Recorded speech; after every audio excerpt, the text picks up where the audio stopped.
Everyone saw him as complete trash at fighting.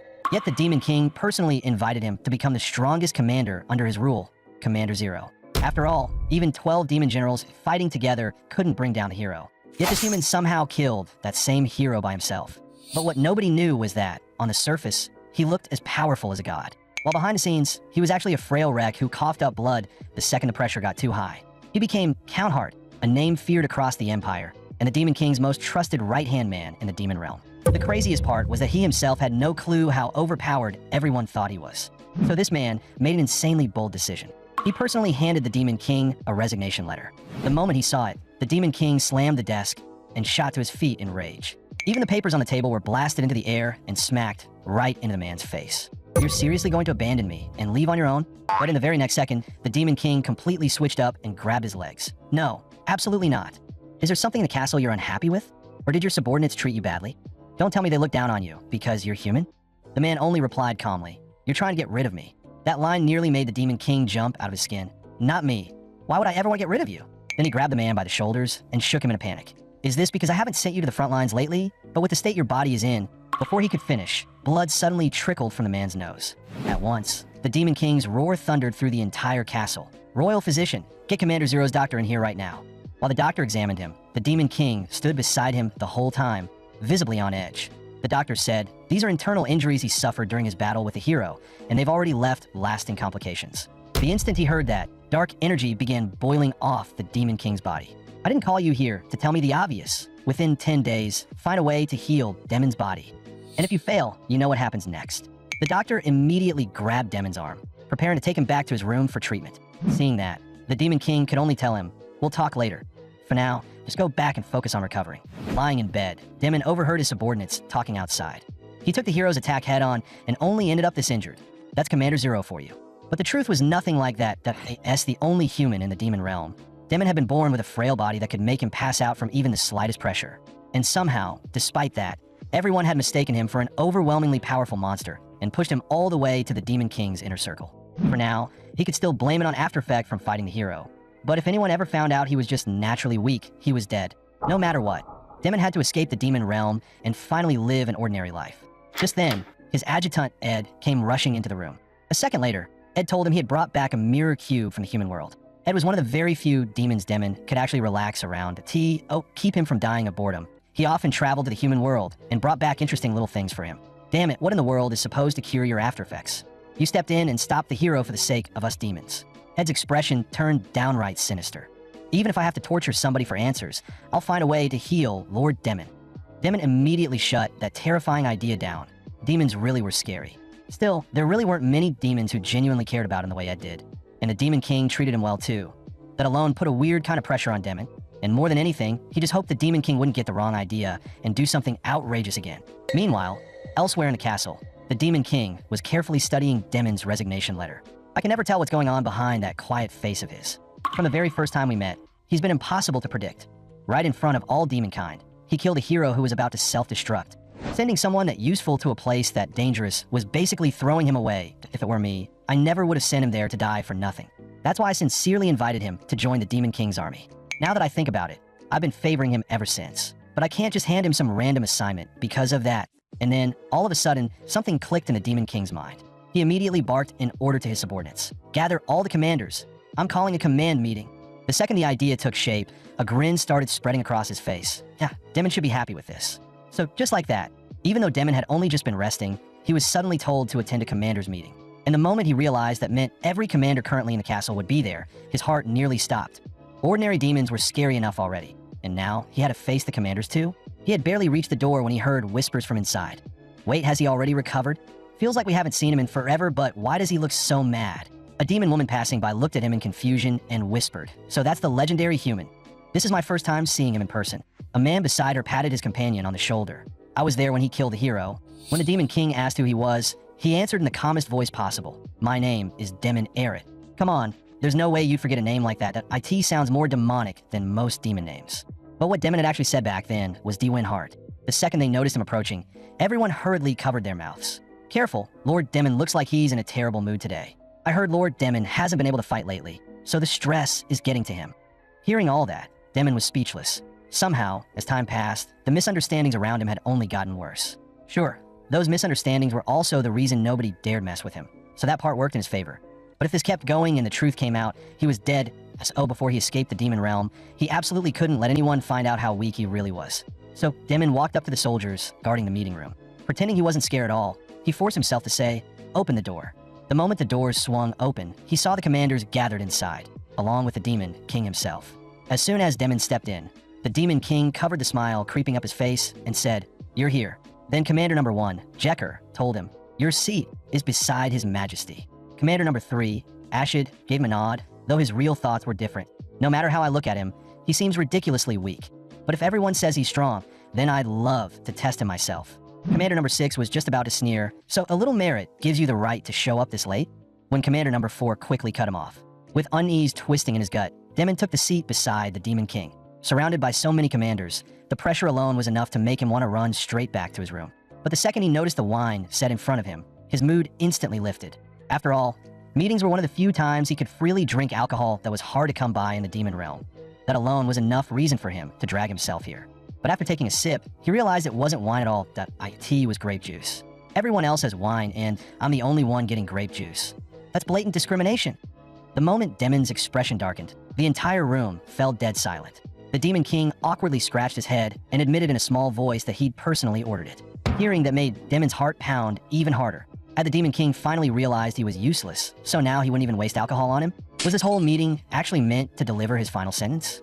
Right then, the Demon King smiled and patted him on the shoulder. "Don't be mad. This meeting was called because of you." Then he ordered Commander number 6 to give the report. So the 6th commander explained the reason for the meeting.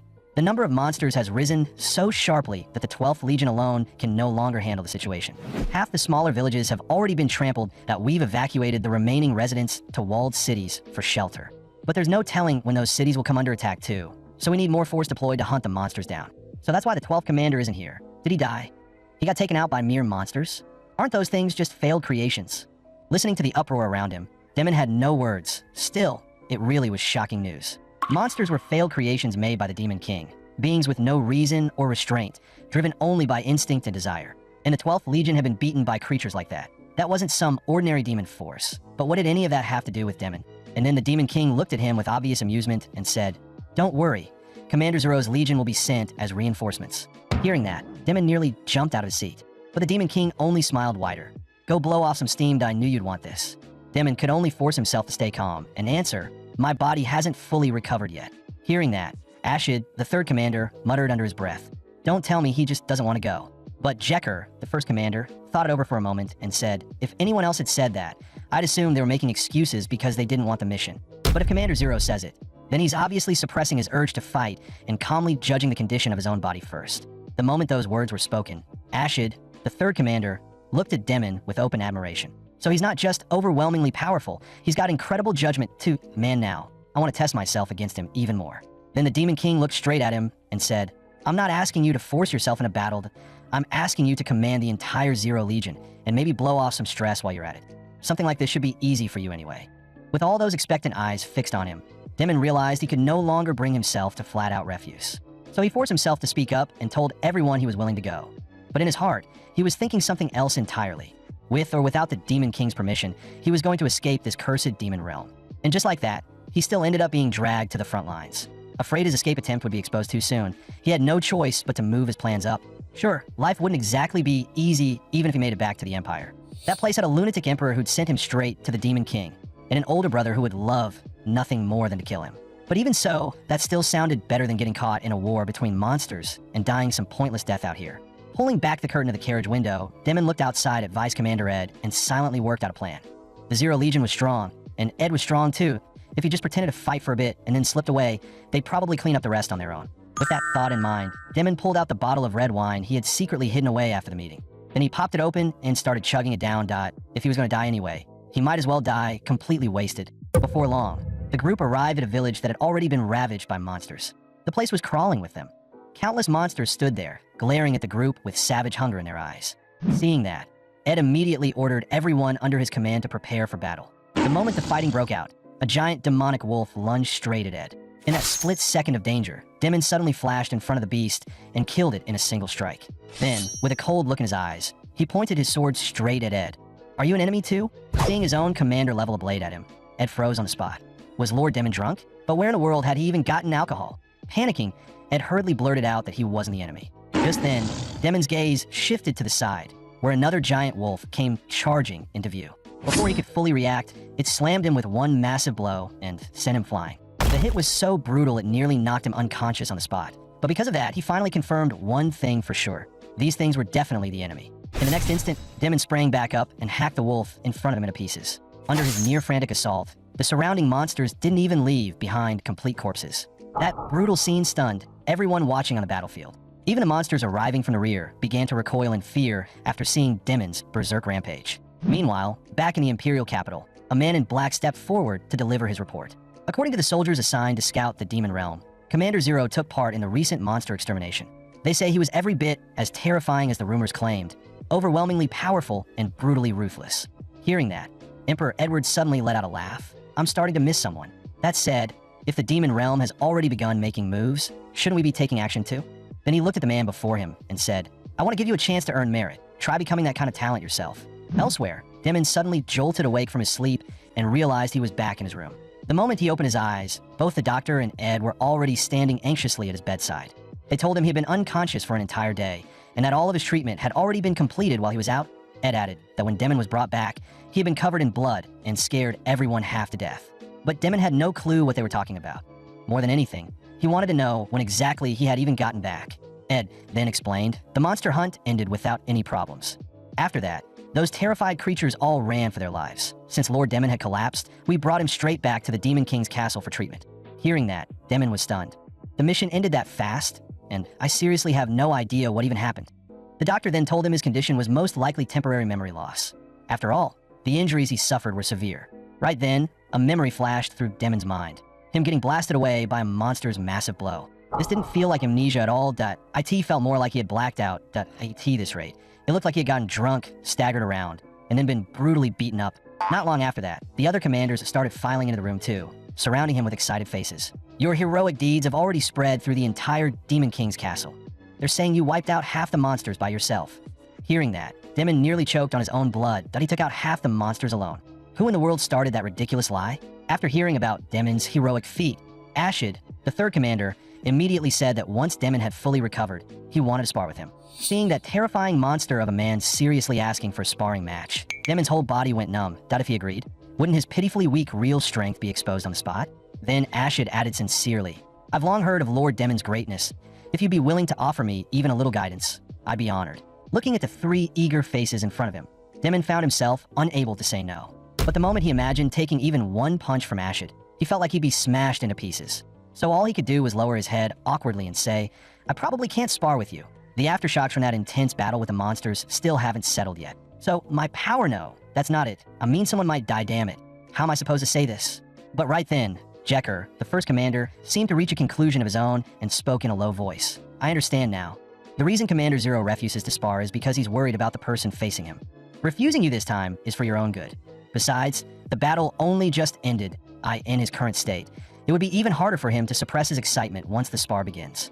In other words, once that duel starts, it probably won't end until one of them is dead. Hearing that, even Ashid lowered his head and sank into thought. Even I may be confident that I can hold my own against any commander in a spar, but I still wouldn't dare say I'd definitely win. So, this is the kind of person even His Majesty personally acknowledged. With that in mind, Ashid gave Demon a respectful bow. As much as it pains me to admit it, I can't say with confidence that I'd win or even survive. I'm not prepared to stake my life on a fight against Lord Demon. T hurts my pride to say this, but I still appreciate your consideration. Seeing that, even Demon froze for a second. He really hadn't expected the guy to be talked down that easily. Ed, standing nearby, looked at him with sparkling admiration, as expected of Lord Demon. You can even make battle-crazy commanders act this polite. Demon had no idea how things had somehow turned out this way, but at least the sparring issue finally seemed over. But the second he thought that, Ashid lifted his head and said with total sincerity, I have no intention of giving up. Once I've gained enough strength and reached the point where I won't die so easily, I'll come ask you again. Demon had just started to think the whole thing was finally over, and then Ashid hit him with that. He seriously wanted the guy to just give up already. After everyone left, he collapsed onto the bed, and only one thought remained in his mind. No matter what, he had to escape the demon realm. Later, once everyone assumed he had already gone to sleep, Demon quietly slipped out of his room. The more he thought about everything that had just happened, the more annoyed he got, and he kicked a stone on the ground as hard as he could. Unfortunately, that kick sent the stone flying straight into the head of a demon standing in the distance. The moment he realized that, Demon turned pale and looked over in horror. Why did it have to fly over there of all places? But the demons on that side, after noticing Demon, immediately bowed in unison. "Good evening, Commander. If we were being too loud and disturbing you, we sincerely apologize." Then they quickly added, "There was just a lowly succubus blocking the way. So we were teaching her a lesson that will handle it right away, so she won't trouble Lord Demon any further." Looking at the succubus, trembling in fear, Demon recalled hearing that succubi sat at the very bottom of demon society. From the look of it, these guys had been ganging up on her. And after seeing Demon's serious expression, the other demons apparently assumed he was angry, so they hurriedly excused themselves and left. Demon had no clue why they suddenly backed off so fast, but at least they were gone.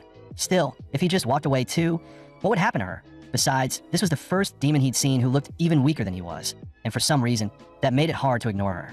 The succubus was so terrified she didn't even dare lift her head, in her heart. She trembled. They say he's usually quiet, but once he gets angry, he becomes more ruthless than any other demon. Oh, my existence really got in his way after all. She squeezed her eyes shut, already convinced this was the end for her. But instead, Demon simply held out a hand to her and asked gently, "Can you stand? Those guys are gone now, so you don't need to worry." There was no contempt in his eyes, only simple kindness. Seeing that, the succubus froze in confusion. "I'm a succubus if you touch me. Doesn't that disgust you?" Demon pulled her to her feet. "If we're gonna think like that, then I'm a human. Does that make me disgusting to you?" The succubus hurriedly shook her head and said no, never. So Demon lightly patted her on the shoulder and told her not to worry about things like that. Her eyes trembled. "Yuri's so gentle. I've never been treated with this kind of kindness before, so it really makes me happy. I want to repay you. Do you have time right now?" The moment Demon heard the word repay, a very bad feeling rose in his chest. IT seriously felt like he had just stumbled into another huge problem. Hopefully that wasn't exactly what was happening. Meanwhile, the Demon King went to check on Demon, only to open the door and find the bed completely empty. What the hell? Where did he run off to in that short amount of time? Elsewhere, eager to show her gratitude, Scene was enthusiastically introducing Demon to the castle garden and even offering to give him some plants that were supposedly good for recovery. Hearing that, Demon looked doubtful. This creepy, gloomy Demon King's castle has a garden? The succubus girl then introduced herself properly. She explained that she was the gardener in charge of managing the plants around the Demon King's castle, and that her name was Scene. Beautiful flowers, lush greenery, and fresh air. Honestly, that sounded like exactly the kind of place Demon needed most right now if he wanted to calm his nerves. So he immediately said, "That actually sounds like a great place to relax. Could you take me there?" With Scene leading the way, Demon soon arrived at a garden so scenic it almost looked peaceful. Then, out of nowhere, one of the plants opened a giant fang mouth and lunged straight at him. Luckily, Demon reacted just fast enough to stumble backward and barely avoid getting bitten. Seeing that, Scene hurriedly stepped in front of him. "If you charge at him like that, you'll scare Lord Demon. Or do you want me to discipline you all over again?" Then she quickly turned back and explained, "I'm sorry, Lord Demon, IT was probably just too excited because you showed up." Demon nearly exploded inside. Like hell it was. There was no way that thing looked excited in any normal sense. He took a closer look around the garden and felt his scalp go numbed out on the surface. The place looked ordinary enough, but every plant in it was some kind of nightmare. He needed to get out of here fast. So Demon immediately came up with an excuse to leave. "I need to head to the training grounds now. I should go check in on the Zero Legion, that I've been away from them too long, that I really need to see them." And just like that, under Scene's visibly reluctant gaze, Demon made his escape from the garden as fast as he could. The whole way out, he couldn't stop roasting himself inside his own head that he really thought there might be normal people in this castle. What an idiot. His room was obviously the only safe place here. Everywhere else was a death trap. But then, all of a sudden, Demon stopped in his tracks. Thinking about it carefully, maybe he really did need to go see the members of the Zero Legion. Ever since that drunken disaster caused trouble for everyone, he had been too embarrassed to face them and kept making excuses to avoid it. But both the Demon King and Ed had been relentlessly pushing him to show up and raise morale. So in the end, Demon made his way to the nearby training grounds. Oh, his surprise, though, the place was completely empty. After that, he walked over to the side and picked up one of the wooden swords the soldiers used for training.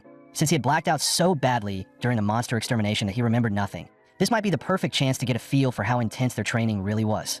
But the second he picked it up, his face changed.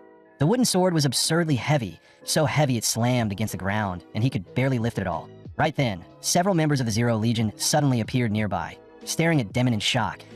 Demon's heart instantly sank that great, did they just see that whole pathetic scene? What he didn't know was that, in their eyes, everything he had just done looked overwhelmingly calm, powerful, and full of authority to a second later. They all rushed over toward him. "Lord Demon, what you did during the last mission was absolutely incredible." Listening to them babble excitedly, Demon was completely lost. Why was everyone looking at him with that kind of worship in their eyes? So all he could do was keep a straight face and say that he had originally planned to come see them right after the mission, but had been delayed by a few things. Then he turned as if to leave. "You've all worked hard. Good job on the mission." But at that exact moment, a man dressed in black quietly drew the sword at his waist from within the crowd. Because Demon was so tense, his foot suddenly twisted the instant he turned back around. Panic exploded in his head. Falling over right now would be humiliating beyond belief. And no matter what, he had to hold it together. Yet because of that exact misstep, he accidentally dodged the assassin's lethal strike from behind. The assassin stared in disbelief. This guy actually dodged a killing blow like that? Demon, meanwhile, finally realized someone had just tried to assassinate him. This was way too dangerous. He had to get out of here fast. He hurriedly pushed himself back up, but moved so abruptly that his elbow smashed straight into the attacker's face. And when the assassin lifted his head, Demon was shocked to discover that the man was human. The next second, the assassin sprang up and tried to flee. In that instant, Demon grit his teeth and forced all his strength into lifting the wooden sword in his hand. If he let this guy escape, then he'd be the one in danger next. A moment later, he brought the wooden sword crashing down and knocked the man unconscious on the spot. Looking at the unconscious assassin, Demon immediately gave the order. Report this to the Demon King and lock this man up. Seeing that, the members of the Zero Legion were filled with guilt. Lord Demon must be disappointed in us. It was our negligence that let an intruder slip into the training grounds. And in the end, Lord Demon himself had to step in and capture him. Those movements just now, they were so fast they looked effortless.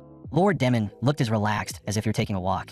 Then in a split second, he dodged the attack with unbelievable speed and countered right away. He didn't even let the intruder escape. He resolved the whole situation in the blink of an eye.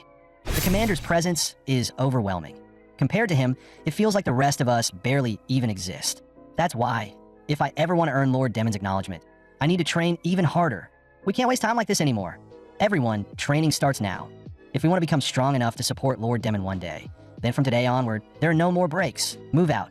At that moment, a sharp stab of pain ran through Demon's wrist. He had only barely managed to lift that wooden sword earlier, and now his wrist felt like it was about to fall apart. Still, the trouble had already been handed off to other people, so all Demon wanted now was to hurry back to his room and rest. Early the next morning, the Demon King was already sitting in front of him. "You look exhausted. You slept like you completely blacked out. Sorry that I know you just woke up, but can you spare me a little time?" A moment later, Demon followed the Demon King down into the underground prison. Judging from the atmosphere, yesterday's intruder had been locked up here. But why bring him all the way to a place like this? Had the intruder said something strange about him? Or was this supposed to be some kind of warning, showing him what happened to people who crossed the line? But the moment Demon got a good look at the man in the cell, he froze. The guy looked absolutely wrecked. What the hell had happened in just one night? Then the Demon King stepped closer to the prisoner and said, "Demon, take a good look at this man. Doesn't he seem familiar? He may be human, but he has enough strength to take down ordinary demons on his own. More importantly, when he stands before a Demon King like me, his power rises even further." Hearing that, Demon immediately thought of the figure spoken of in old rumors. It was said that when a hero stood against the Demon King and faced inevitable destruction, there were usually two choices. The first was self-detonation, using their own destruction to deal a massive blow to the nearby Demon King. The second was to scatter their power across the continent at the cost of their own life, creating what were known as hero fragments. Most heroes, terrified that their power would vanish completely, chose the second option. The Empire then gathered together the people who inherited those fragments in private, people called all of them heroes. But in public, the Empire only granted the title of hero to those who earned outstanding merit and military glory, assigning them ranks and honors. In the end, it was just a convenient system the Empire used to squeeze every last drop of use out of them. At that point, the Demon King flung the man aside and said coldly, "So the Empire sent a hero into the demon realm. Though to be precise, hero candidate would be a much better term. Exactly, if he were a formally recognized hero of the Empire, there was no way he'd be this weak. But the Empire also wouldn't send a hero candidate into the demon realm for no reason. What exactly was the Emperor trying to do?" Thinking that far, Demon turned to the Demon King with a serious look. "Please allow me to speak with him alone for a moment." Before leaving, the Demon King patted him on the shoulder. "Find out I'll wait for you outside." Once the Demon King was gone, the prisoner immediately glared at Demon with naked hatred. "Do you win heart? You traitor. You earned His Majesty's trust, became one of the Empire's heroes, and then betrayed the Empire to side with the demon realm." Hearing that, Demon let out a laugh. "So that's the story they fed you. Looks like you're nothing but a disposable pawn they threw away." The man roared back, "That's a lie. I was given an important mission directly by His Majesty, to eliminate a traitor." Demon stared at him and said slowly, "All I did was call you a disposable pawn, and you reacted that hard. Sounds like deep down, you already know what kind of mistake got you tossed aside like trash and sent here. Didn't you just say His Majesty knows everything? Then he should already know exactly why I'm in the demon realm, and what I'm trying to do here. And even so, He still sent you to this place where death is practically guaranteed, all under the excuse of hunting down a traitor. What? Are you really only realizing now that he abandoned you from the start? Hearing that, the man's face finally stiffened. I gave everything I had to the Empire. Demon simply turned and walked toward the cell door. Think it over carefully before you throw your life away. As he stepped out of the prison, Demon couldn't help sneering to himself. That loyalty was way too fragile. Imagine wasting your whole life on something that was never worth clinging to in the first place. After they stepped out of the cell, the Demon King looked at Demon and asked, "What should we do with that man? If he's trained properly, he might still be useful somewhere." Demon fell silent for a moment before answering in a low voice. "The final decision is yours, of course. But if it were up to me, killing the man would be the cleaner option." "Fine, I'll take care of it myself," the Demon King said. Then he patted Demon on the shoulder again. "But in return, you have to do one thing for me. Commander 1 has sent an urgent request for reinforcements. And this time, it's not some mere hero candidate. A real hero has entered the battlefield. If the figure appearing on the front lines wasn't just another disposable fragment the Emperor could use and throw away, but an actual hero in the truest sense, then ordinary demons wouldn't stand a chance against him." The Demon King tightened his hand on Demon's shoulder as he spoke. "First, the Emperor sends fragments to probe us, and now he's dispatching a true hero. What exactly is he after? So yes, I'm asking you to take this mission too." But right then, Demon suddenly snapped back to reality. Wait, when had he even gotten here? And where exactly had the Demon King just told him to go? All he remembered was following the Demon King into the dungeon. Then before he knew it, he'd somehow been assigned to another place that sounded terrifying beyond belief. Lately, this kind of memory lapse had been happening to him again and again. Every time it hit, it felt like his mind was about to split apart. Was this actually some kind of illness? Demon could only vaguely remember that the intruder would probably be executed, but I asked for the Demon King ordering him to the front lines, where the news that a new hero had appeared in his mind was almost completely blank. At that moment, Ed stepped forward and reminded him, "Everyone's already prepared, we can leave at any time." Then, all of a sudden, Commander 11, Lyrinal, came flying down from above on her broom. "Lord Demon, I really missed you." Demon looked at her in confusion, unable to figure out why she had suddenly shown up here. She looked cute enough on the surface, but her magical power ranked second only to the Demon King's. At this point, there was no way Demon was getting fooled by appearances again. When Demon questioned her, Lyrinal suddenly reached behind her back. Then she held out a necklace. "I heard you were heading to the front lines, so I wanted to give this to you." Demon stared at the necklace, growing more suspicious by the second. Why was she giving him something like this? The whole thing felt weird. Lyrinal explained seriously, "This necklace has defensive magic on IT, the very least. It can block one attack that would otherwise kill you on the spot. It's not especially valuable, but I still hope it can help you, Lord Demon." The moment he heard that, Demon accepted it almost immediately. If she was offering it to him, of course he was taking it. There was no reason to reject a life-saving item that had landed in his lap. But before he even realized what he was doing, his other hand had already moved and was gently patting Lyrinal on the head. Standing nearby, Ed said with complete seriousness, "No matter how strong Lord Demon is, the after effects still can't be ignored. I've been worried about that this whole time. Thanks to Lady Lyrinal's necklace, I can finally feel a little more at ease." Lyrinal immediately puffed up with pride. "So you really do care that much about Lord Demon? Looks like you're actually a decent vice commander after all. From now on, keep that same attitude and take good care of my Lord Demon." Ed replied loudly, "Yes, ma'am. Leave it to me." Watching the two of them start playing off each other like that, Demon climbed into the carriage with a deadpan expression. "Do whatever you want.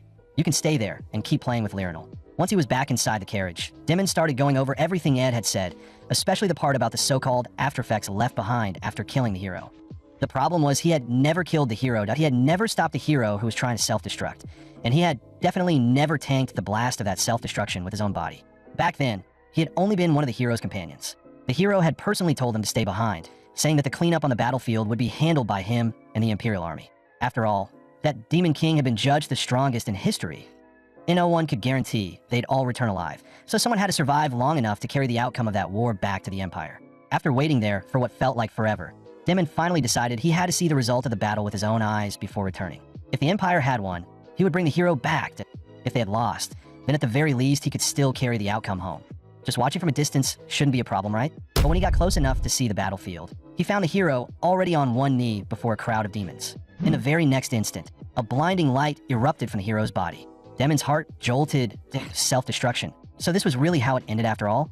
He had to report the situation back to the Empire immediately. But at that exact moment, a demon behind him suddenly blocked his path. Without saying a word, it swung its weapon straight at him. Demon barely dodged the lethal blow. But he already knew the truth. If things kept going like this, there was no way he was escaping alive. Desperate, he drove his dagger toward the creature's chest, but with his strength alone, piercing skin that thick was nearly impossible. Then suddenly, the ground beneath them cracked apart. Demon and the demonic beast both plunged straight off the cliff together. The only reason he survived was because he landed on top of the beast instead of the rocks below. But if he had really fallen down from the cliff, didn't that mean he had landed right in the center of enemy territory? The surrounding demons immediately erupted into chatter, all of them asking who this human was and how he had managed to kill the 7th commander. At the same time, the Demon King himself fixed his gaze on Demon. The look in his eyes was cold enough to make it seem like he could kill him on the spot. Then the hero struggled to his feet and looked at Demon. "Why are you here?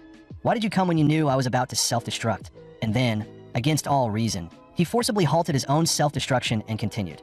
"You really are impossible. I kept hoping that at the very least, you would survive. You're nothing like the person the world thinks you are, that you're kind to the point of recklessness, and loyal enough to make people worry. If there's ever another hero after me, I wish it could be you. World, are you watching? This is my final request. Save this man."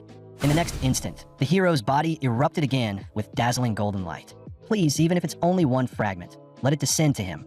Even the Demon King looked stunned. The hero is trying to transfer his power. That's impossible. When the light faded, the hero collapsed into Demon's arms. Deep down, Demon knew the hero should have known too. There was no way to artificially pass on a hero's power. And yet, instead of self-destructing, he had still tried to force that power onto Demon. For one brief instant, Demon had felt a tiny flicker of hope too. But in the end, his body showed no change at all. A violent fit of coughing soon racked his body. He was still the same fragile, powerless man as before. But the demons around him had already misunderstood everything. That human just killed the hero. He must have struck the hero down before the self-destruction could go off and stop the blast. That's insane. Still, he looks like he's barely holding on. Well, obviously, he took the hero's power head-on with his own body. There's no way he could come out of that unharmed. Demon looked down at the blood he had coughed into his hand, and one thought alone crossed his mind.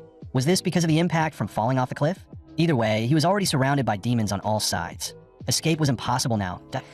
Maybe none of those details even mattered anymore. But after struggling this hard just to stay alive, was this really where it all ended for him? And then, at last, the Demon King stepped toward him and asked in a low voice, "What is your name?" Demon had no idea why the Demon King was suddenly asking that, but he understood one thing clearly. This was not the moment to defy him. He gave the name D. Winhart, figuring it was better to lower the Demon King's guard first and look for a chance to escape later. But the very next words out of the Demon King's mouth left him stunned. "Good, I like you. How would you feel about joining the Demon King's army? And let me make one thing clear. You don't need to worry about humans or demons objecting. Anyone who witnessed what happened here just now wouldn't dare speak against it, not even in their dreams. Demon did want to survive. He just never imagined survival would come in a form like this. And from that day onward, everyone led by the Demon King completely misunderstood him as some absurdly overwhelming monster. Before long, they arrived at the border where the demon realm met the human world, the front line where conflict with the Empire had never truly stopped. The moment he got there, Commander 1, Jekker, reached out to him in a battered state. "I've been waiting for you." Inside, Demon could only curse his luck. He really should have refused the Demon King's offer back then, no matter what. But at the time, he had been terrified that a refusal would get him killed on the spot, so all he could do was swallow it and go along with it. Then again, looking back now, he had never really had a choice to begin with. Seeing the strained smile on Demon's face, Jekker interpreted it completely differently. "Now that you're outside the Demon King's castle, your expressions look much more alive. You must be truly looking forward to this war." Then he added, "That said, even if you're eager, things are only temporarily quiet right now. The war could break out at any moment." Demon stared at him in confusion. "Who's looking forward to anything? Are you talking about the soldiers?" But Jekker answered as if it were obvious. "I mean that when the war against the Imperial Army begins, I hope you'll join the battle personally." Meanwhile, in the Imperial military camp, scouts had already reported that Commander Zero had entered the battlefield. Since yesterday, that news alone had noticeably boosted morale on the Demon King's side. An Imperial officer gritted his teeth. "What a nightmare. Why does that famous monster have to show up here, of all places? They say he's the Demon King's greatest trump card, and among all 12 commanders, he's even stronger than Commander 1, the best of the lot." Thinking that through, the officer made a decisive order. Send an assassin to eliminate Commander Zero. But another commander nearby immediately objected, arguing that assassinating Commander Zero was almost certainly impossible. The first officer countered, "If Commander Zero truly exists as the rumors describe, then yes, that would be true. But no one has ever actually confirmed whether those stories are real. For all we know, Commander Zero might be nothing more than a fabrication the Demon King's army created to raise morale. If a single assassin can verify whether he's real or not, that alone would be a major gain.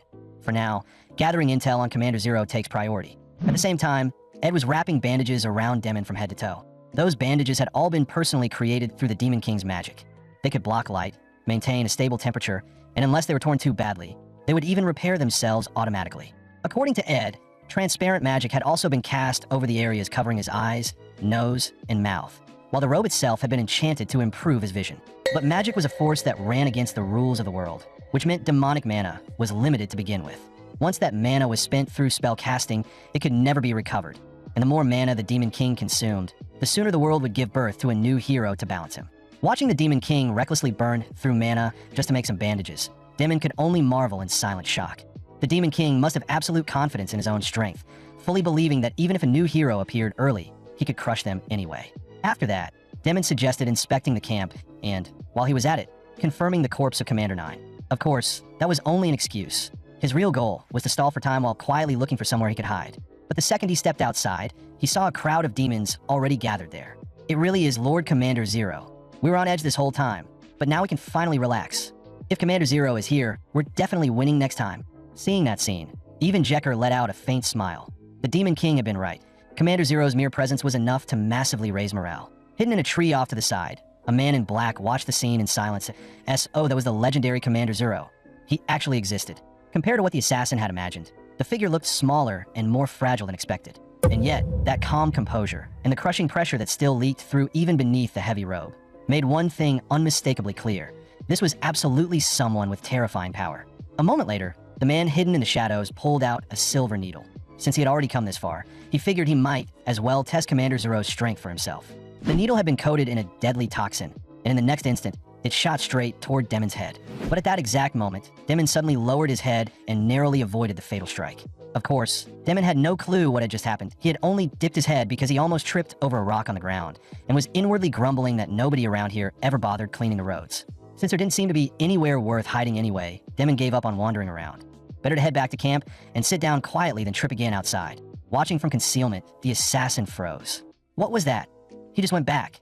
Did that mean he still hadn't been discovered? But then the assassin immediately came up with an even more terrifying explanation. I know Commander Zero must have noticed him already. He just didn't want to alarm his troops by saying it out loud. He was probably planning to inform only his most trusted subordinate and then eliminate the intruder in secret. After returning to his room, Demon asked Ed, "How much do you know about that new hero on the human side?" Ed answered, "I heard Commander 2 is still investigating, but the man never removes his helmet, so no one has seen his face yet." Listening from his hiding spot on the ceiling, the man broke out in a cold sweat. Had Commander Zero already seen through everything and realized that the one who sent him was Lord Cruel? This guy was terrifying. After the casual talk, Ed poured Demon a glass of red wine brought from the Demon King's castle and said that, on the battlefield, a little alcohol could help calm the nerves. But just then, Demon heard a faint sound nearby and turned his attention toward it, completely unaware that poison had already been slipped into the wine. The assassin above nearly laughed to himself. Idiot, he actually fell for the noise made by a tossed pebble. Thanks to that distraction, the assassin had managed to lace the wine with a super toxin that would kill with a single sip. A moment later, Demon raised the cup toward his lips, still wondering if maybe he had only imagined the sound. Seeing that, the assassin's face twisted with savage delight. Perfect. Commander Zero was finally finished. And yet, just as the cup reached Demon's mouth, his hand suddenly stopped. Then, in the next instant, he flung the glass straight to the floor. Why are there so many bugs gathering here? In truth, Demon had only meant to wave away the insects buzzing around him. But instead, the cup slipped out of his hand and went flying. Demon instantly turned to Ed with a panicked look that practically screamed, "I didn't do that on purpose." But the spilled wine on the floor immediately began giving off thick white smoke. Ed's expression changed at once, and he snapped his head toward the ceiling. The wine was poisoned, there's an intruder. By then, the man hiding above was already fleeing with everything he had, that he needed to report this to Lord Cruel immediately. Commander Zero's power hadn't been exaggerated at all. The rumors were true. That man really was terrifyingly dangerous. When Commander 1 learned that Demon had been targeted for assassination, he flew into a rage and barked orders at once. "I'll deal with your negligence over this infiltration later.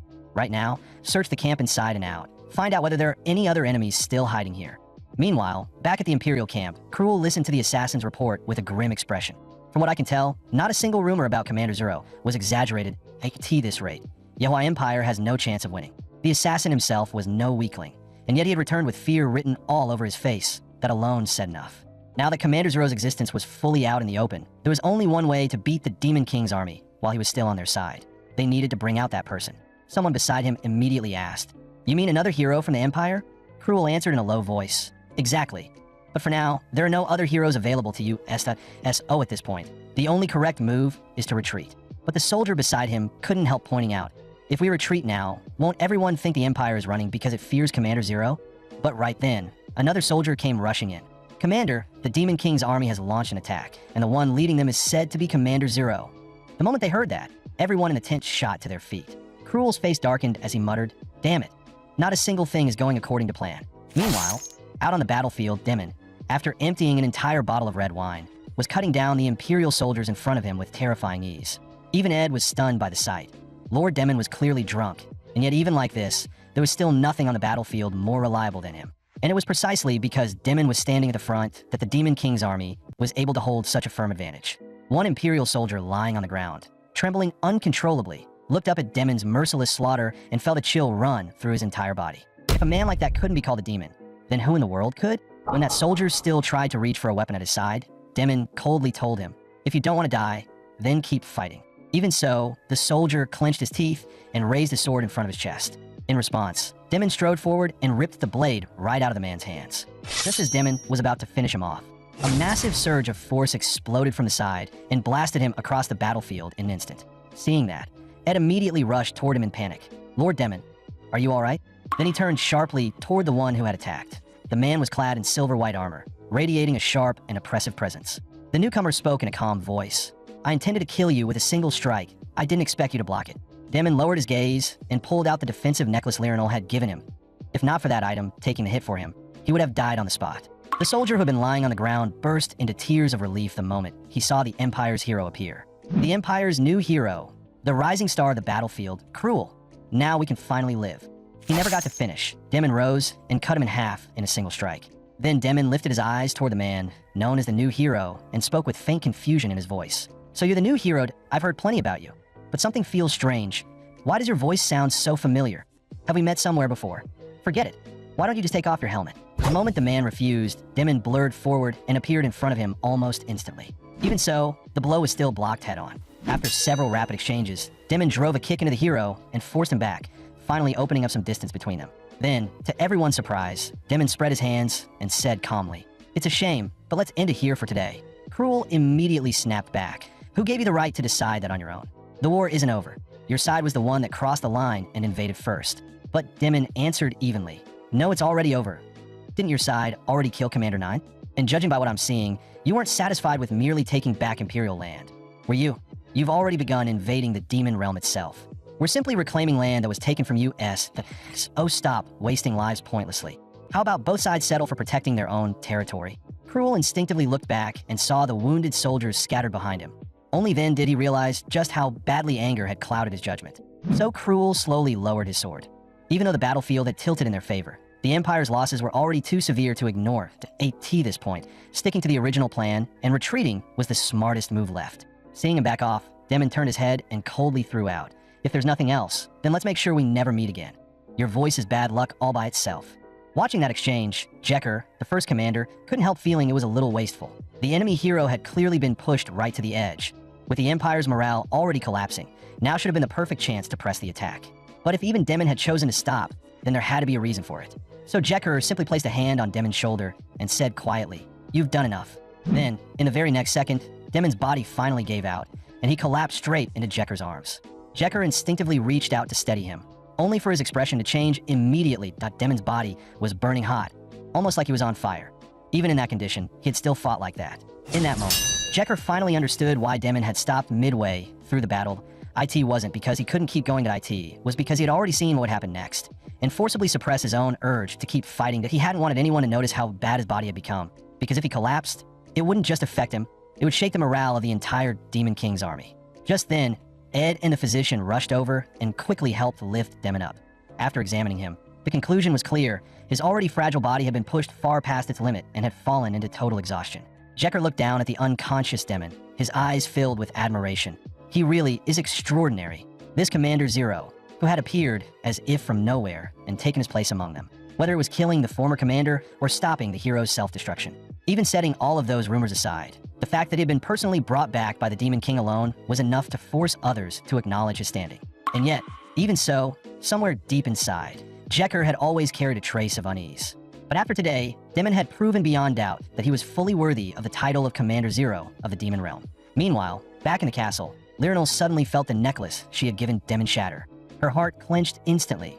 If the necklace had broken, then Demon must have been in terrible danger. Even though the Demon King had ordered her to remain behind and guard the barrier, she made up her mind on the spot. No matter what, she had to go to the front lines herself. Just hold on, Lord Demon Lirinal is coming. In his hazy unconsciousness, Demon thought he heard the Demon King smile and say, You've worked hard. Just as I expected, you never disappoint me, so what did you think after meeting that new hero? But in the dream, Demon raised his head and answered seriously, there are some things about heroes that I want to discuss with you. The Demon King paused slightly at the look in his eyes. From the atmosphere alone, it was obvious Demon still hadn't fully come down from the aftershock of that battle. So instead, the Demon King led him into his room and placed a stack of documents in his hands. Read this first, there's some very interesting information in there. But just as the dreaming Demon lowered his gaze to look through them, Lirinal's frantic voice suddenly rang out in reality. Lord Demon. In the next instant, Demon jolted awake, utterly confused. What was going on? Where was this? Back in the Demon King's castle. When had he returned? Just a moment ago, he had been on the front lines. Looking down, he saw Lirinal clinging tightly to him, her shoulders shaking as she cried. Thank goodness, Lord Demon, you really made it back safely. Demon's whole mind blanked out that, in a way, he had only drunk a little. Had he blacked out again? Had his alcohol tolerance really gotten that terrible? Then Lirinal continued through her tears. The necklace I gave you shattered, and I panicked. I rushed all the way to the front lines. But by the time I got there, they told me Lord Demon had already been taken back to the castle. Still, I'm glad. The moment I returned, I got to see you right away. After hearing all that, Demon was left with only one miserable conclusion. Apparently, he had gotten drunk, gone wild again, and forgotten the whole thing. Demon slowly opened the file the Demon King had handed him. The name written inside made his pupils tighten instantly. Cruel Heart. It was a name he knew he would never forget for as long as he lived. That man, his older brother, the one he had once loved deeply and never truly managed to let go of, had become a hero? Since when had everything started turning into this? Demon gently patted Lirinal on the head and said quietly, sorry, I still have things I need to deal with, so I have to go. Watching him walk away, Lirinal stood there in a daze. Why did Lord Demon suddenly seem angry? Commander Zero really was as hard to read as ever. One of the nearby demons quickly asked, Lady Lirinal, are you alright? But her answer left everyone around her speechless. Lord Demon, when he's angry, is still so handsome. Meanwhile, once Demon focused on the parchment in his hands, the memories that had been blurred and scattered finally started to return piece by piece. He remembered it now. Back then, the Demon King had called him in for a private talk and told him directly that it was about time for him to return to the Empire. At the time, Demon had also taken the opportunity to say that he wanted to investigate the new hero while he was there. The Demon King told him he should leave immediately. If Demon stayed away from the Demon King's castle for too long, the Empire would eventually start getting suspicious. Then the Demon King placed a hand directly against Demon's chest.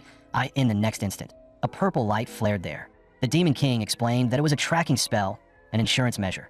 After all, Demon was a uniquely dangerous existence, a commander of the Demon King's army who also carried the identity of an imperial hero. So if he found anything useful while in the Empire, he was expected to return and report it personally. Demon clearly remembered hearing those words, but that only made things worse. Since when had he become a spy working for the Demon King?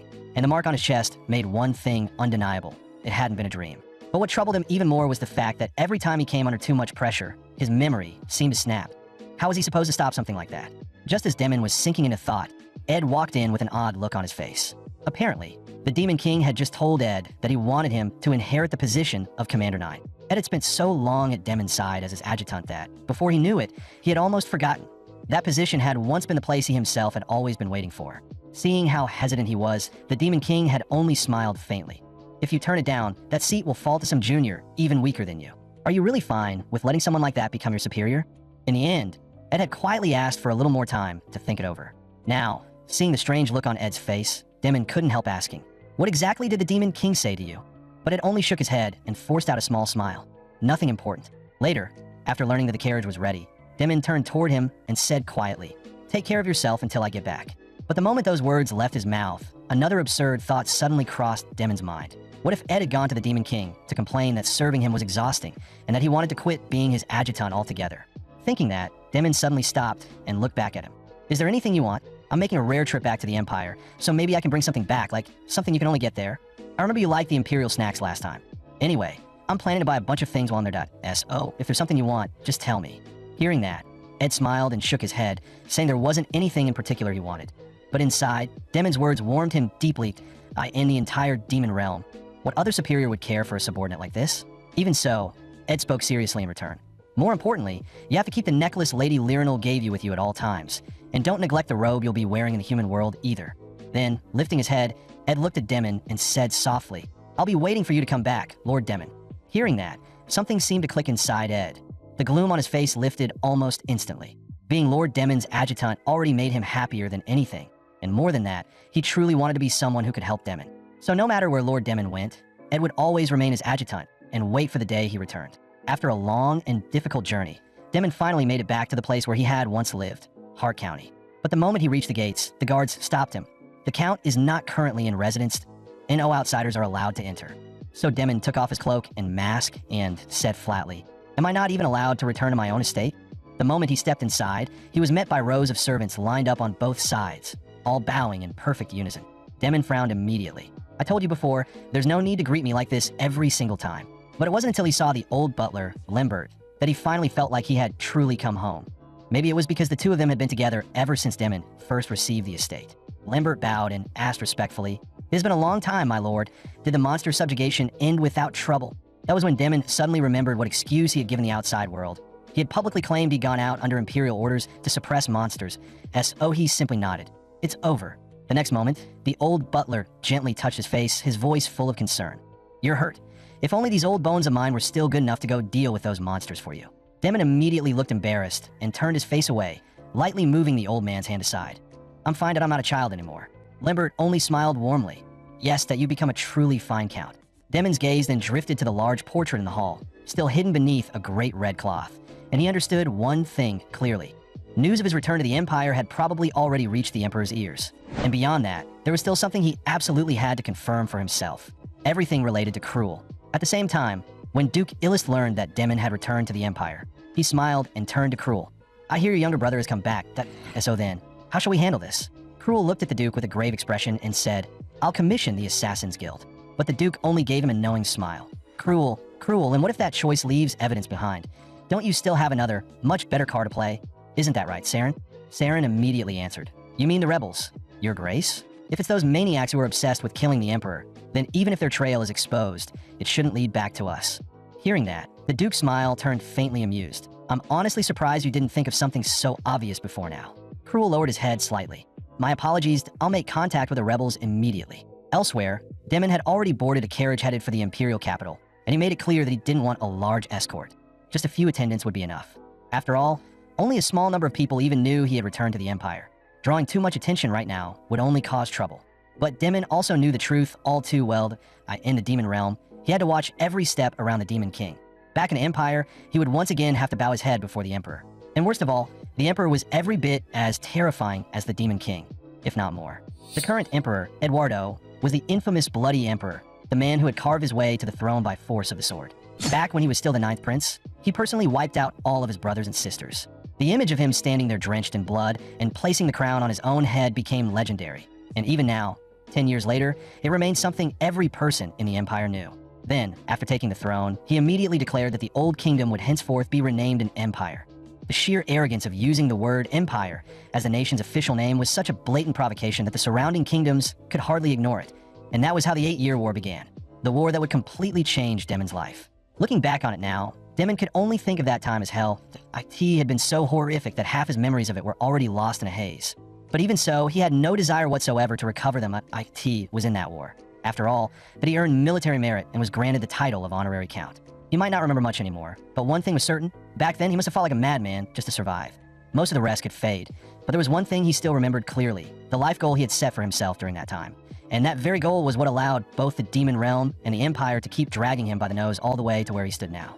Just as Demon was lost in thought, the carriage suddenly lurched violently. He immediately threw open the curtain and stepped outside, only to find his guards already locked in a brutal fight with enemies closing in from every direction. Then his eyes caught the white bird tied around their sleeves, and his expression changed instantly. Rebels. But how had they known he would pass through here? The rebel army was a force that had gradually come together during the Emperor's devastating 8-Year War. They were the survivors who had lost both their nations and their families while the Empire swallowed neighboring kingdoms one after another. Their hatred for the Empire, for the Emperor himself, had burned away nearly everything human left inside them. Then, all of a sudden, a man flashed straight to Demon's side. In the next instant, the man seized him by the throat and slammed him hard against the side of the carriage. "Finally found you, you Emperor's dog. I heard you were some kind of hero. So, I was a little tense, but you're just some weak little bastard." In the instant the man's guard dropped from sheer contempt, Demon snapped out his dagger and struck back, but the attack was blocked by the man's axe. A second later, the man lifted Demon by the throat and smashed him straight into the ground. The impact was so vicious that blood burst from Demon's mouth at once, and the crushing pressure around his neck made it nearly impossible to breathe. "This is a hero. Don't tell me every rumor in the world is a lie." Then the man raised his axe again. If you want to blame someone, blame the Emperor. But at that exact moment, when death was right in front of him, a spear came tearing through the air and knocked the weapon right out of the man's hand. His grip went numb from the impact, and he immediately whipped around toward the distance. What the hell is this now? Standing there were 3 men with savage looks on their faces. Wait, that scar carve across the Imperial crest they're wearing don't tell me that's the Harmhal Knights, that demonic unit born during the 8-year War of the One, personally led by D-Win Hart. The rebels shouted in panic. How did they know about this place? How did they find us? Stop them. The knights only sneered. Looks like we can't half-ass this anymore. Should we make this our first real celebration in a while? What made those men terrifying wasn't just their strength, that it was their sheer cruelty, the kind that felt stripped of all reason, just as vicious as the master they served. Then the leader gave a cold order. Kill every rebel in front of you. And listen carefully, don't let them die too easily. One of the others grinned with almost manic delight. Say, lest I've been itching to have some fun. The rebels instantly realized how bad the situation was, that if they fought those monsters head-on, they would be the ones paying the price. They had to complete the mission and retreat immediately. But at that exact moment, the man still clutching Demon's throat suddenly cried out in pain that Demon's nails had raked deep across his arm, leaving several ugly gashes. Startled and furious, the man hurled Demon away. You damn lunatic! He looked down at his own arm, now shredded and dripping with blood, and his face tightened in horror. Meanwhile, Demon slowly raised his head, and the pressure around him had changed completely. Sorry, I was aiming to rip your arm apart. Looks like I was just a little short on strength. Then he bent down, picked up the fallen axe, and spoke in a voice cold enough to freeze the air. My apologies, I'll finish this quickly. When it was over, Demon casually threw the axe aside and stepped forward, looking at the man now sprawled on the ground. So he's already dead, is that enough? No, not yet. The only way to stop the rest from trying anything is to make an example out of someone. Demon grabbed the dagger at his side, and, like a man gone mad, kept stabbing the corpse over and over again. The men nearby couldn't help muttering under their breath. That's our captain for you. He really doesn't know how to hold back. Honestly, even if we hadn't stepped in, he probably would have handled it just fine on his own. And so, by the time Demon finally reached the Imperial capital, he stepped down from the carriage drenched in blood from head to toe. The guard at the palace gates instinctively moved to block him. This is the Imperial Palace, and O1 enters without an invitation. But the moment they recognized him as D-Win Hart, their tone changed at once, and they hurriedly stepped aside. Of course, my lord, you may seek an audience at any time, though, in your current condition. From them, Demon learned that the Emperor was currently in the banquet hall, hosting a celebration for the birth of a new hero and the success of his first battle, which meant his older brother was almost certainly inside as well. Meanwhile, inside the hall, the Emperor was looking at Cruel Heart with clear approval. I heard you reclaimed the territory that had been taken by the demons. Well done. Tonight's banquet was prepared to celebrate the rise of the new hero, Cruel Heart, and the success of his first campaign. Everyone, enjoy yourselves. But at that exact moment, Demon, covered in blood from head to toe, walked straight into the banquet hall, and the entire room erupted in shocked whispers. I don't know who that is, but that's unbelievably rude. Wait, I can't see clearly, but that white hair and red eyes is that Count D-Win Hart. Then Demon brushed right past his older brother and headed straight toward the Emperor. Your subject, D-Win Hart, greets the reigning Emperor. The nobles immediately began whispering among themselves.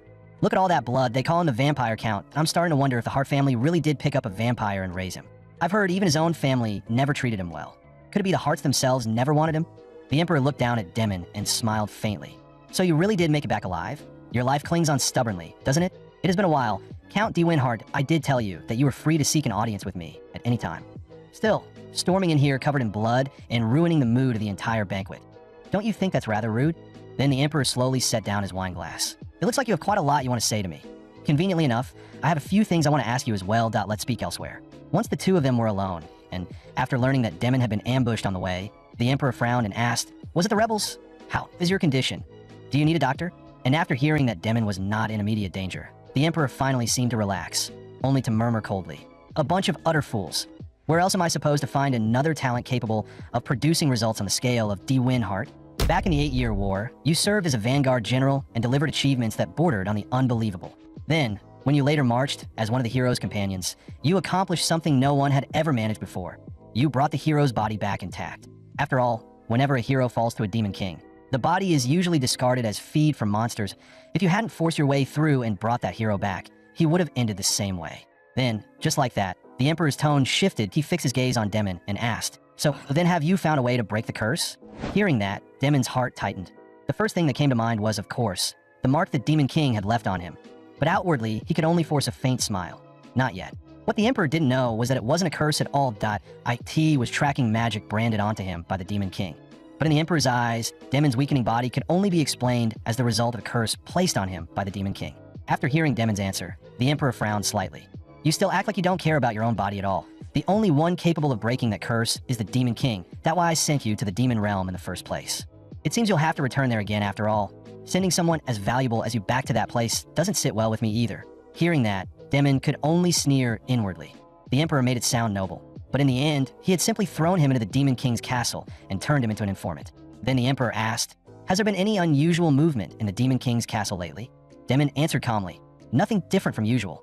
But after saying that, Demon lifted his eyes and asked carefully, "There's one thing, though, your majesty. Did you send an assassin to the Demon King's castle?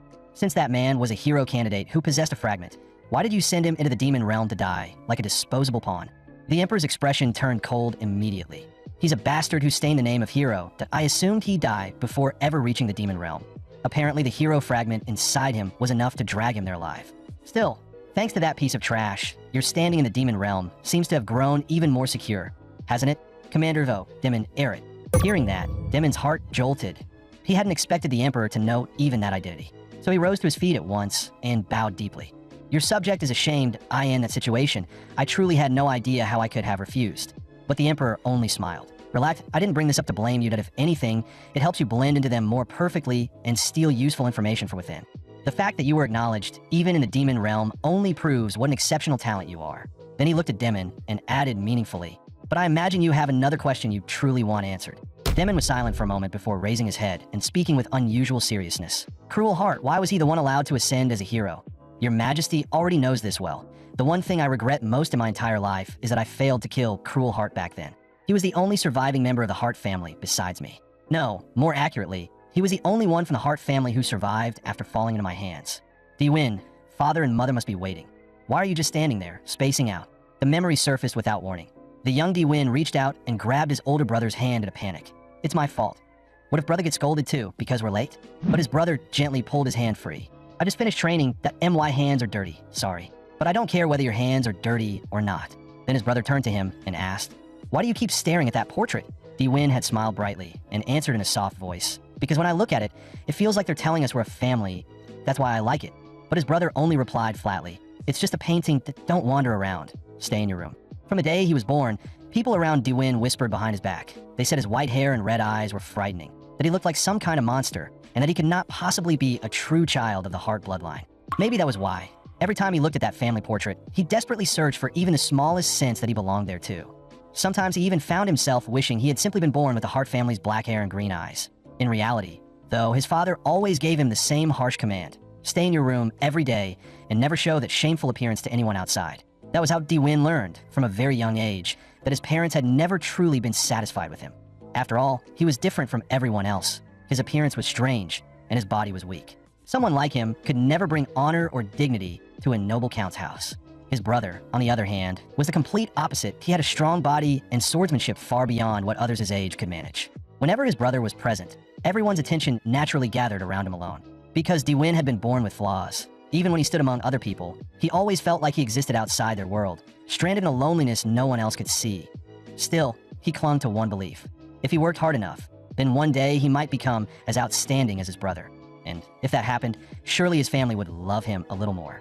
But later, when children his own age surrounded him and mocked him as a monster, as a failure, his older brother rushed over without hesitation and pulled him away from them. After that, the doctor stood before his parents and said, "The second young master's body is extremely weak. His tolerance for strain is almost non-existent, and he must be kept away from sunlight as much as possible. Great care will be necessary for the rest of his life." Seeing the heavy, troubled looks on his parents' faces, the young Di-Win broke down in tears and apologized over and over. "I'm sorry, I'll try harder. Please don't hate me." It was then that his brother reached out, took his hand, and comforted him gently. "It's all right, little brother." For a moment, Di-Win actually believed it. See? His family really did love him after all. But then his brother said something that froze him where he stood.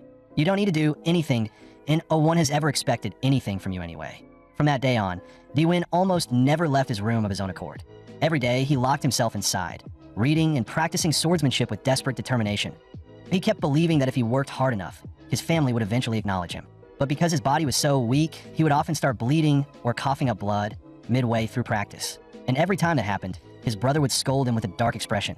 "Didn't I tell you not to practice? Just stay quietly in your room.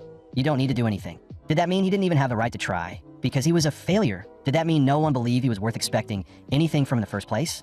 And so, from the day, he finally gave up struggling until his teenage years.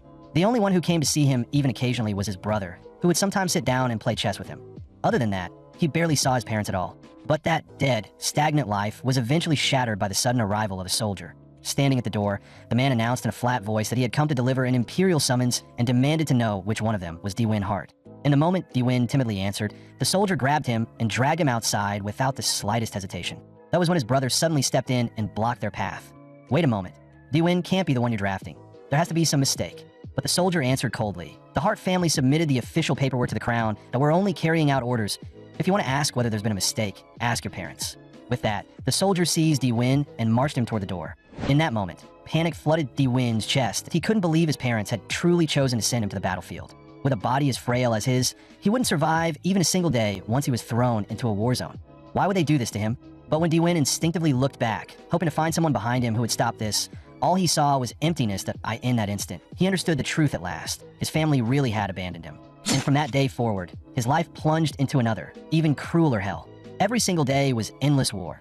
Screams came from every direction, and the sticky stench of blood clung to everything around him. Even so, there was only one thought in Diwin's heart. He could not die here, and no matter what, he had to survive.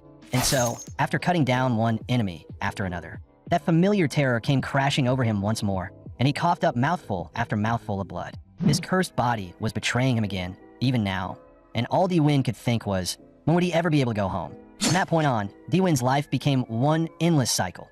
Running, avoiding, getting dragged back into battle, and fighting all over again. And somehow, in the middle of that nightmare without end, he survived. It was during that time that Diwin made up his mind completely.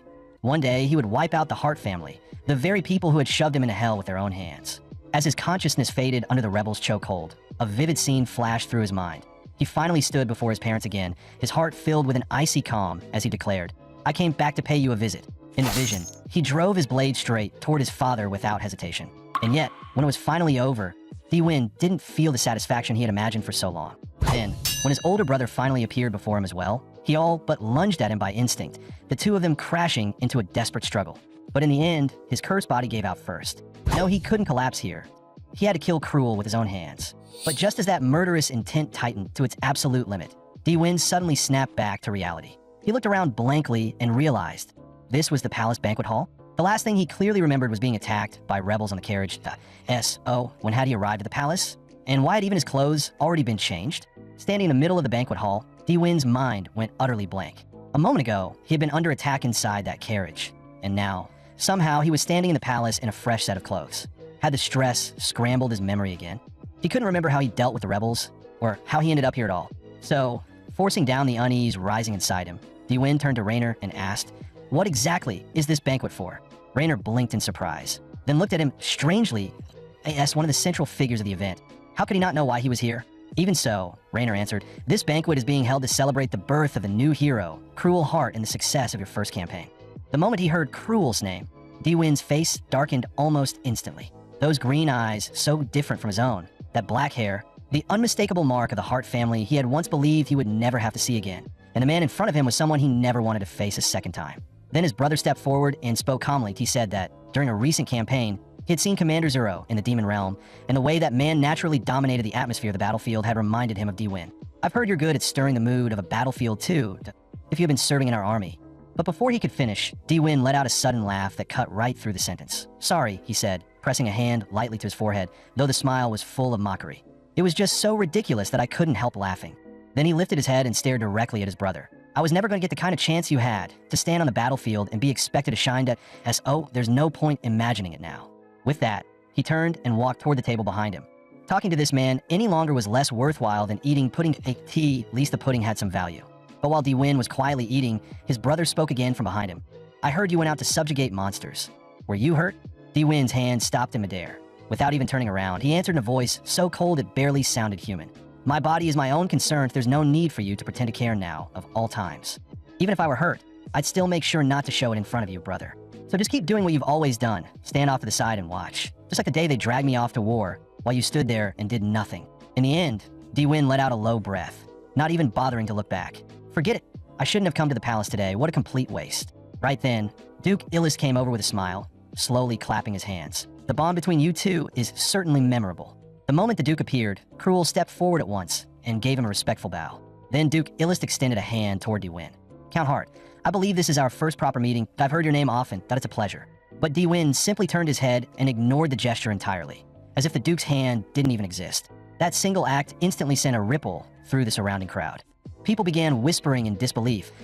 A mere honorary count daring to treat the Empire's only Duke like that? Di-Win himself knew perfectly well how rude it looked. The problem was his mouth was still full of pudding, and he couldn't speak without making it worse, and so all he could do was keep chewing and pretend nothing was wrong. But judging from the Duke's expression, it looked like his patience was about to run out. Di-Win was already thinking that maybe he should just swallow the pudding first and at least shake the man's hand afterward. Before he could do that, however, the Crown Prince suddenly appeared and interrupted the whole thing. Di-Win looked at the growing crowd around him and inwardly groaned. What was this place covered in honey? Why was everyone gathering here? No matter what, he needed to recover the situation fast. Yet before he could even open his mouth, the Crown Prince had already stepped in front of him. With a smile that didn't reach his eyes, the prince looked at Duke Illust and said, "Your Grace seems awfully interested in Count Hart the moment you arrive. What exactly are you trying to do?" In an instant, the mood turned sharp that it was obvious that, in the prince's eyes, the Duke wasn't to be trusted, and Count Hart was someone he intended to protect personally. Di-Win had no idea what kind of political storm had just formed around him, but he did know one thing. This was the perfect chance to swallow the pudding and recover. And then, at the worst possible moment, Princess D-Selt suddenly called his name and threw her arms around him tightly from behind. Brother is so unfair if he was going to visit Count Hart. He should have brought me too. Count Hart, I really, really missed you. The sudden, forceful impact from behind was too much for Di-Win's already frail and internally injured body. He lost control, coughing up a mouthful of blood mixed with the half-chewed pudding. The Crown Prince's expression changed on the spot, and he immediately shouted for the palace physicians. Di-Win had just started to explain when Rainer quickly covered his bleeding mouth with a handkerchief and said in a grave voice, "Please don't say anything. This is my failure. I should have realized much sooner that Count Hart's condition was this poor. O imperador e o general Nemesius também foram atraídos por aquela comoção repentina." The princess immediately lowered her head in panic. "Your Majesty, this is all my fault. Count Hart coughed blood because of me. I was just too excited and didn't control my strength properly." But the emperor only frowned and said coolly, "Count Hart is a man of hero-class standing. Are you suggesting he coughed blood just because a princess bumped into him?" Rainer calmly took over. Count Hart was attacked on his way to the palace, so he likely suffered internal injuries then. Combined with extreme fatigue, it seems his body simply gave out. At that point, Di-Win could only go along with it and tell the emperor that he merely needed some rest. Whether it was because of stress or not, his body really did seem to be getting worse. But the moment he said that, dizziness struck him hard. His footing slipped, and he nearly collapsed on the spot. His older brother caught him just in time. Yet Di-Win reacted almost instinctively, violently shaking his hand off. "I don't need your help." His brother stared at the hand that had just been thrown aside, a frown slowly forming. What was wrong with him? Why'd he been acting like this the whole time? After the banquet ended, Rainer personally accompanied Di-Win back to the Count's estate. But the moment the carriage stopped, Di-Win caught the sharp smell of something burning. He looked up and froze. The mansion before him had already been swallowed by roaring flames. His mind went blank. For an instant, he almost wanted to believe it was a dream that, yes, it had to be a hallucination. His stress had clearly gotten too bad lately. But when he looked again, he realized the lofty knights were already there as well. Just as Di-Win was still trying to figure out what was going on, a bomb suddenly got thrown straight into his hands. Luckily, his reflexes kicked in fast enough, and he hurled it away almost on instinct. As the blast wave exploded outward, Di-Win's mind immediately went off. What kind of rabid lunatics throw bombs around in someone's courtyard? As expected of a hero, he actually caught the bomb we threw at him and sent it right back. Di-Win followed the voice and immediately spotted the symbol on the attacker's sleeves. Rebels, again. Apparently attacking his carriage hadn't been enough for them. Now they had gone after his estate and the lofty knights too. These people really were dead set on killing him. But what exactly had he done to make them go this far? Just then, two wounded men tried to support each other and slip away in the chaos. But old Lambert suddenly moved with shocking speed and took both of them down before they could get far. That was close. Another second, and they might have gotten away. Then he turned back to Di-Win, sounding almost impressed. "Count, you've truly surprised these old bones of mine. I thought you'd just stand there and take the hit, but instead you grabbed the bomb and threw it right back. What exactly happened to you at the palace? It's only been half a day, and yet your complexion has gotten much worse." So Rainer explained for him, saying they'd been ambushed by rebels on the way to the palace, and that the return trip's exhaustion, combined with the internal injuries from that attack, had probably all crashed down on him at once. After hearing that, Lambert immediately insisted that he would handle the cleanup himself and told Di-Win to go back and rest. Just like that, a full week passed since Di-Win returned to the Empire. The garden that had been burned into a complete mess was finally more or less restored. Now, until the Emperor summoned him again, Di-Win had assumed he could simply rest in peace and maybe enjoy life in the human world for a while.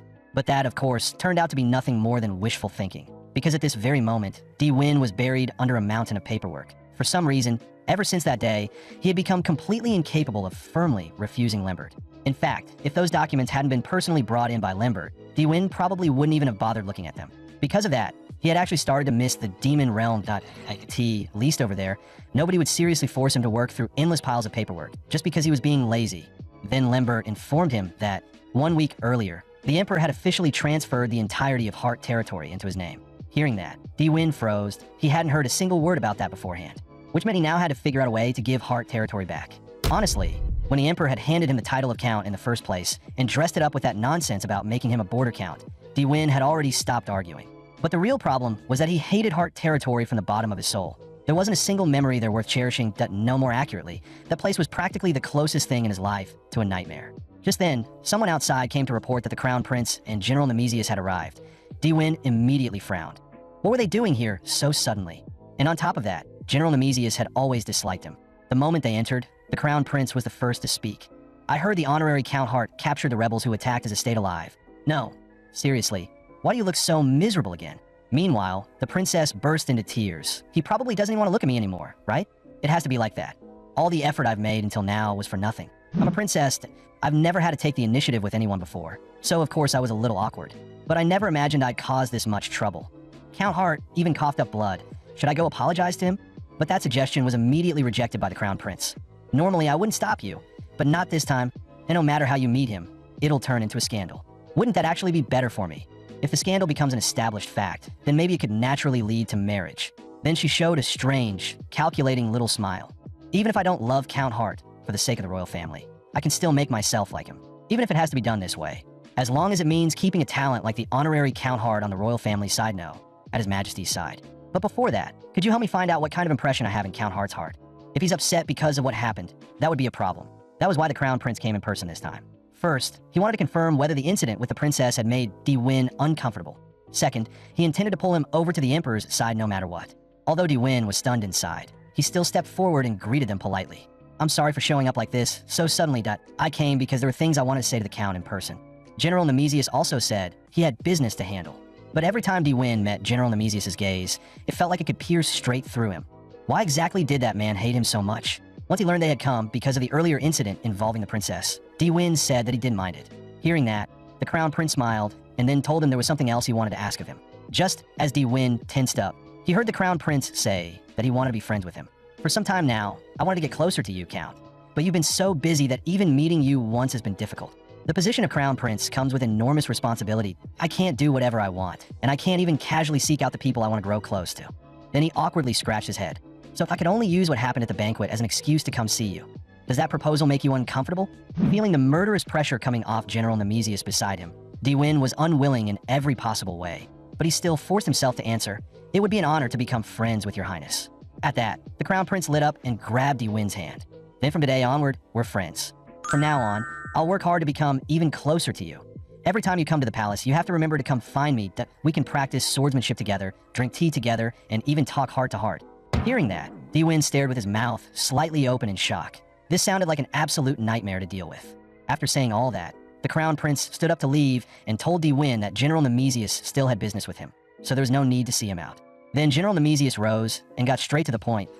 He told Di-Win that His Majesty wanted custody of the rebels he had captured in order to identify the rebels' base and wipe them out completely.